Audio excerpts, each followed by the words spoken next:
In this guide, I'm going to show you how you can access minigames here in Solo Leveling Overdrive. This is super simple to do, so we're going to dive straight into this, but before we do, make sure to like the video and subscribe to the channel with all notifications on. It really does help the channel and lets us know that you want more content like this. We'd greatly appreciate it, and if at any point throughout this guide you do have any questions, just ask them down in the comment section below, and we can help you out further. I'm going to be doing my best to reply to every single comment down there. But if you didn't know, there's actually some secret minigames here inside of the World Hub. They're not actually on the world map, but to access them, what you're going to want to do is get in the hub section and go down this little escalator right here towards the very bottom, and you're going to see a whole mini game section over by the shop. For example, one mini game is basically just Flappy Bird. You can play to beat your own high score, challenge your friends, and just have fun. And these mini games are actually surprisingly addictive and give you pretty good rewards as well, since you're going to earn hunter coins and gold while playing. I got 18 hunter coins and just 400 gold from one quick run, and that also counts as a challenge. There's going to be multiple mini games,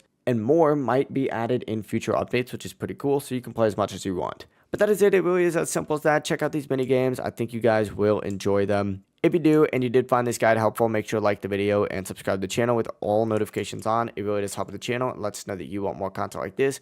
We'd greatly appreciate it. And if at any point throughout this guide you do have any questions, ask them down below and we can help you out further. Have a great rest of your day though. Peace.